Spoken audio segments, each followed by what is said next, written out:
Minsan mapapaisip ka talaga, posible pa ba ang magkaroon ng sariling bahay na malapit sa lahat? Dito sa Redfern Phase ng Lancaster, New City, parang sinagot na yan.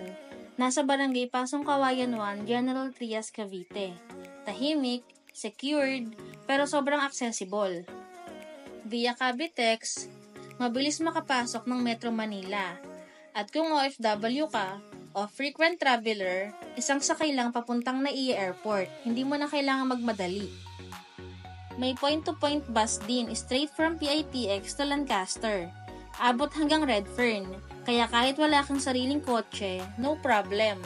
At ang nakakatuwa, malapit lang sa soon to open SM General Trias.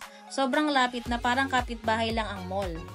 May clubhouse, transport hub, simbahan, schools at mga work opportunities sa paligid.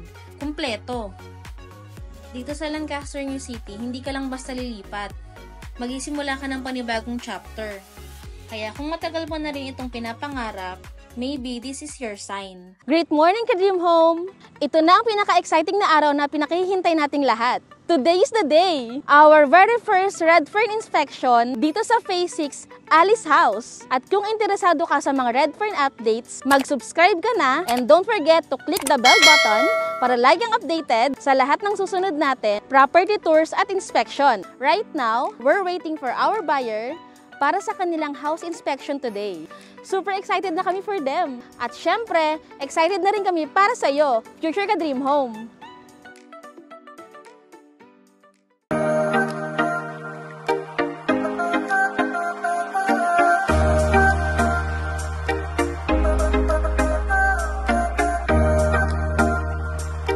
Right now, makikita niyo sa likod ko ang Redfern Phase 5 Community.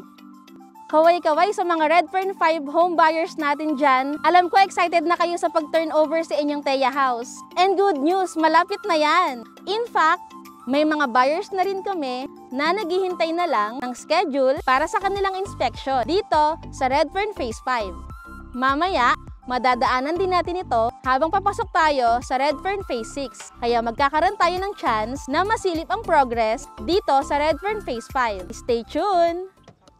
So hi guys, welcome sa aking hacienda. Char. So ayun. Para sa mga humihingi ng updates regarding sa ating mga Redfern Phase, ito po yung ating Redfern 5. Ongoing po yung construction natin. Then sa likod niyan is yung Redfern 6. Then sa harap naman, sa gilid naman natin yung Redfern 7. And then yung sa dulo na yun, sa part na yun is Redfern 10 and Redfern 9. Katabi siya ng Redfern 8 na Anika community natin. Ngayon, papasok na rin kami dito sa Redfern 5. Pero dito muna tayo saglit kasi may buyer tayong idadrop para mag-conduct ng house inspection dito sa Redfern 5 Teya Community. Para naman sa mga home buyers natin na nakapag-reserve na and patiently waiting for updates, good news po. Ito na ang pinaka-latest construction update sa loob ng Redfern Phase 5. May mga units na tayo na nakatayo na and at the same time, may mga parts pa rin na ongoing pa ang construction. May mga nauna na rin clients na nakapag-conduct ng house inspection recently, kaya tuloy-tuloy na po ang pag-accept ng units for our home buyers. Para sa mga clients natin na naghihintay ng update, ito na po yung magiging community natin dito sa Redfern Phase 5. Soon, kayo na rin ang next na tatawagin for house inspection. And by the way, para sa mga hindi pa familiar, Redfern Phase 5 is located sa Barangay Pasong Kawayan, Lancaster, New City, General Trias, Cavite. Isa sa mga pinaka-strategic na location dito sa Lancaster kasi ang Redfern Phase 5 ay main road agad mula sa main entrance. Ibig sabihin nito, very accessible ang location. Perfect for families and young professionals na gusto ng convenience at peace of mind. Parang nasa gitna ng isang tahimik pero well-connected na community. Alright, na-drop na natin si buyer dito sa Redfern 5. Ready na rin silang mag-inspect at excited na masilip ang kanilang unit. Ngayon naman, tara na at puntahan natin ang unit ng isa pang client dito sa Redfern 6. Ang kagandahan dito, from entrance, sobrang lapit lang ng unit na nakuha ni buyer. Super convenient lalo na kung may kids or may elderly sa family. Kaya samahan nyo kami na silipin ang kanilang pinaghirapan na investment at young age. Nakaka-inspire ang kwento nila and I'm sure makaka-relate at mas mamamotivate pa kayo na mag-invest ng mas maaga, lalo na kung nagpaplano rin kayo to start your home ownership journey.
We're finally here sa Redfern Phase 6 Alice Community.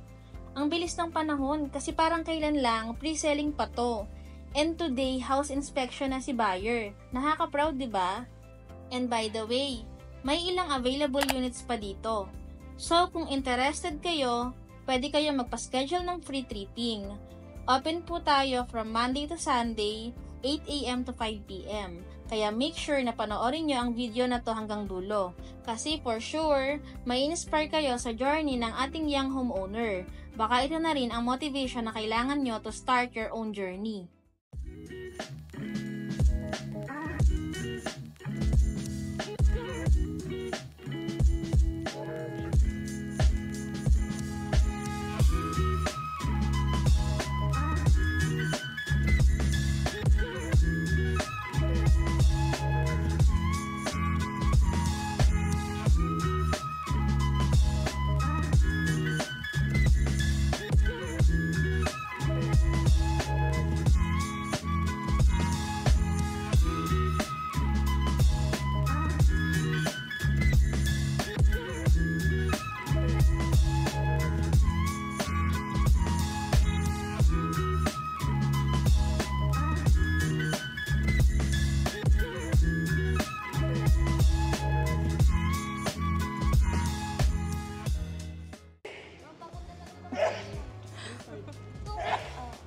Oo.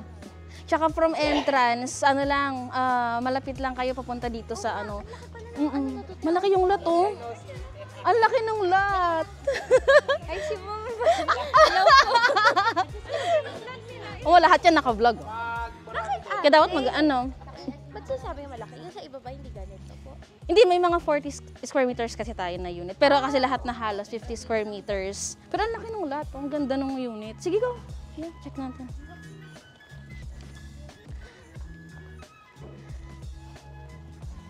Oh, sige, pasok. Iga-guide naman kayo ni Sir regarding dyan sa mga kailangang malaman. Pero ano, pwede naman yan tignan na, yung mga ano sa unit. O, yan na! Ay, salamat. Di na mag-ipa. Pagbaha. Ano? Gusto mo ta? Hindi ko muna nibago siya. Gusto ko talaga maliwanag. Kasi matatakotin ako eh. Ikaw, matakotin? Oo, pero ano ba? Basic na nga sa akin si Richmond. Talaga mo natatakot. Bakit? Basta ayoko na madilim na bahay. Huwag mo nalagyan ng kortina yan, ha? Sige, go. Siya naman mag-ano, no? Ayan, siya yung nagbubut. Kasi yun ang mabuting-ting eh. Check mo, Richmond, well. Sige lang, wala. Check mo. Ano na naman eh. Bakit dito na? Oh, ngayon na. Mupin ka na ngayon. Nanibago to, no? Yun ma'am, ano ko lang din sa inyo ma'am. Kung willing talaga kayong mag-accent ko kahit wala pong kuryente tubig, pwede ko naman patapos po yung unit para mapulit-pulit furnish po yung unit natin. Kasi mapapansin nyo, iba nakakat pa yung mga outlet, ground, tulong. Opo. yun ma'am, ibibigay ko yun ng another schedule for the second po, yun. Totally tapos naman po yung unit na. Kasi ngayon ma'am, kasi ina-expect nila kasi talaga dito is magpa-purchase pa si unit buyer. Kasi yun nga, wala pa tubig kuryente. Pero kung sa instance yun, kung gusto nilang maglipat ng gamit, pwede ka naman i-request po kailang unit department, patapos na yung unit para tapos na naman po siya. Bibigyan ko kayo ng another schedule po, siguro by first week of June. Kasi yun ako nyo, yung mga pintura is medyo rated po. First week pa rin kasi po rin yun. Ipinturahan pa ulit ng natin. Kung talagang willing kayo mag-acceptuhan na wala pa tubig ulit. Okay lang naman po, sabi ko po, baka na-share pa nga po kami if ever pa-install talaga eh. Ng kuryente. Opo, kasi hindi po wala pang titira dito. Gamit lang po. Gamit na talaga natin. Yung gamit yung mauunang teacher, ah. Sabi mo yung bahay. Hi! Ilan taon ka na? Ayun niya, ayun niya. Masanay ka rin sa akin. Diyan kita yung kay Ate Rose. Pero pala ganyan. Tulad, rights ka? Hindi sa ano yata. Saan to, sir, yung isang pinto? Dito ba sa CR? Ah, sa CR. Okay. Ayusin pa nila. I-ano pa nila. Isara ko lang to.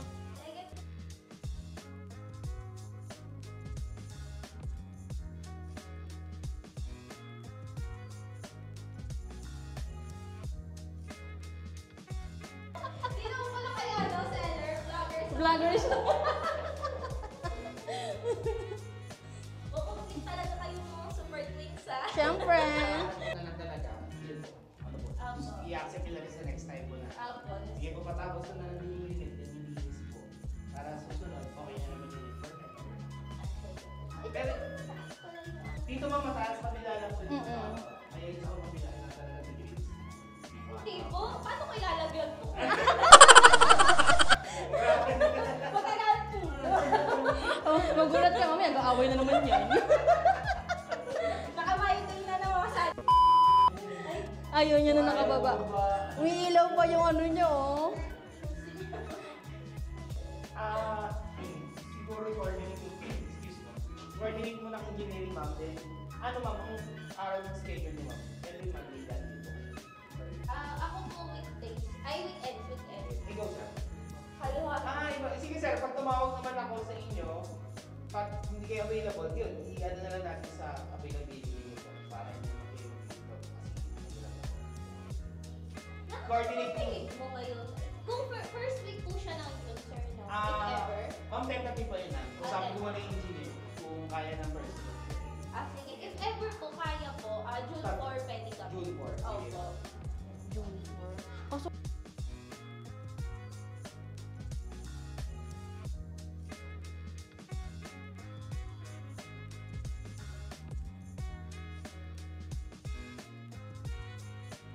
hanap lang ako ng spot. Ha? Pwede. Oo, wag na number mo kasi lagi kang ano. Nasa office. Ano, artista kasi yan eh, laging busy. Sabi sa'yo, pag makikiutak sa akin. Anak mo, tingnan mo, nakatitig lang sa'yo. Naninibago siya sa akin eh. Nagulat kasi, binuhat ko kaagad eh. Buti hindi umiyak, no? Ay, ito! Ang nagawa na ito? Ano? Hello! Pero nagmamano siya kanina. Hindi mo naman kakalat, ha? Hindi mo naman kalat daw. Okay naman pala. Akala ko pareha siya mapapay. Ito, papalagyan mo na lang siya ng... Itong sa amin yan. Yung Sa likod ng ano, ng... Ito, yung mismong poste niyan. Kasi gutter pa to eh. Pag nagpasemento kayo. Para saan yan? Sa ano, peral ko natin. Okay. Nakakasya siya ng view ko. Pwede mo siya matanggal. Doon sa gitna. Okay lang. At least nandyan Pero lang alam ko yung tatanggalin poste. to. Tatanggalin yata yung mga yan. Alam ko tatanggal yan. Pero ang laki oh. Ito ako laki.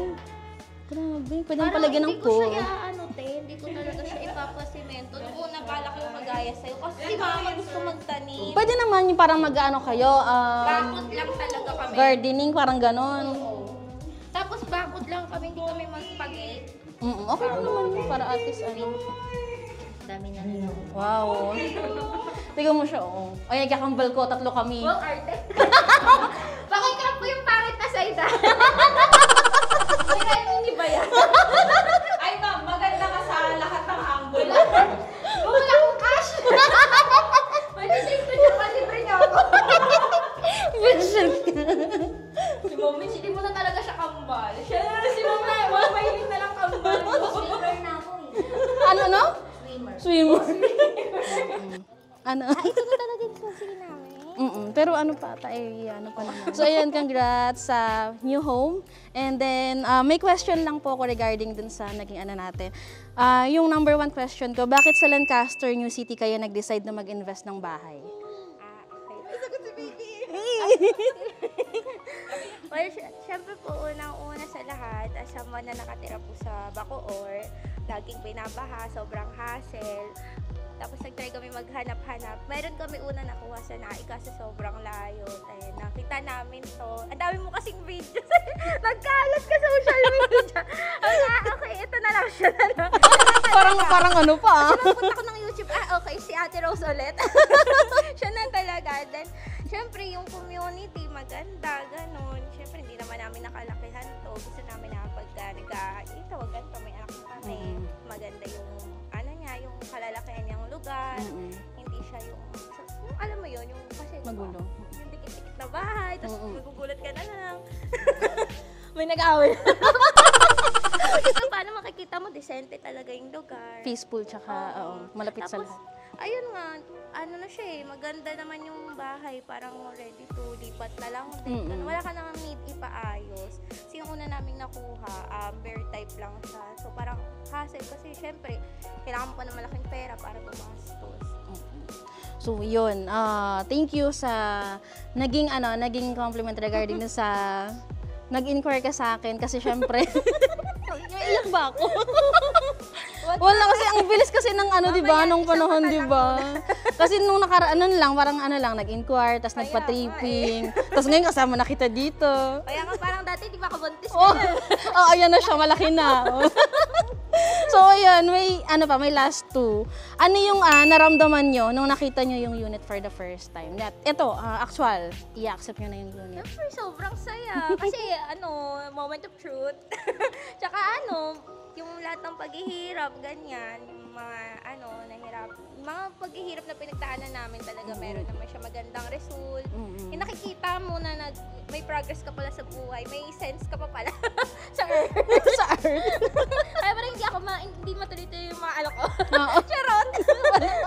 Dahil, ayun na, tapos saya, syempre, andyan na Yes, ayun. So, congrats kasi ito na yung moment of truth. So, ito na yung mismong unit nyo. Ang kulang na lang is kayo, lilipat din yung mga gamit, makapag-start ng new life sa Lancaster, New City.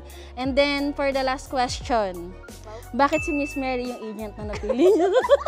Siyempre, di mawawala yun. Siyempre, yung sabi ko kanina, nagkalat si Ate Rose. Hindi, kasi si Ate Rose talaga, actually, 3 agent yung tinanungan namin. Tapos, siyempre, nandun ako sa paiba-iba yung pricing, gano'n. Tapos, nagtaka ako. Parang yung doon sa 2 agent na nag-ano sa akin, wala mo lang explanation, bakit ganito, ganyan. Hindi ganun ka, yung parang hindi ka talaga ma-encourage na kumuha. Kasi bakit parang kulang? Basta parang maano mo sa pagsasalita nila na, okay lang, sige, makabenta lang, ganyan. Si Ate Rose nandun yung, yung gusto niya ka talagang matulungan ka, ganyan. Kaya nga, parang tingnan mo naman, ninang na, sobrang lalim na ng, friendship. Actually, guys, ayun, nakuha na ako ninang ng kanyang, firstborn. Hindi lang siya basta agent talaga, mag-feel mo talaga na, something deep down. I-invite mo na ba ako sa Saan ba, te? Sa handaan? Wala pa nga Papapangin mo muna ako. Magkano ba? Ayaw, mabilis ka mag-reply. Ganyan, sa process. Sabi, mabilis magpa-up. Huwag na itago natin kasi baka may maunahan ko na iba mong buyer. Sa atin lang. Ayun, tapos nakakatuwa kasi syempre, hindi lang ikaw lang kompleto, talaga super sweet. Syempre, di ba? Team. Nagsusupport sa inyo. Ayun, thank you. Congrats. Welcome, te. Babayaran mo na ba? Alin ba bayaran ko? Bye. Fully paid. Ano po? Okay na yan. Wala, mag-closing ka. Naiyak ako Char. Like and subscribe. Mamaya yan sa akin.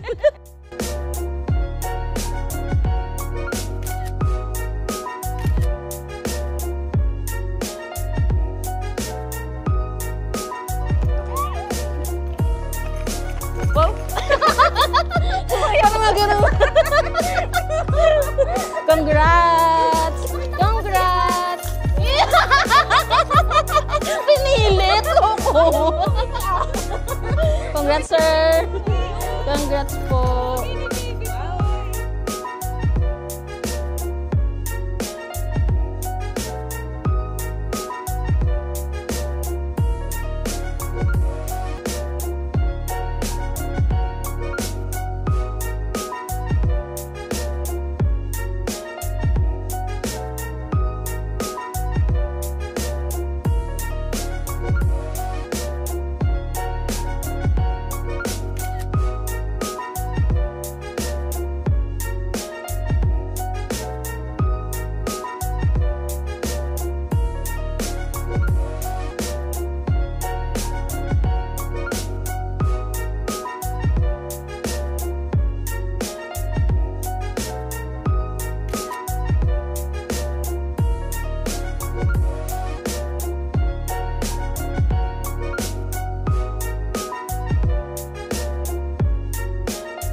So, ayun na nga.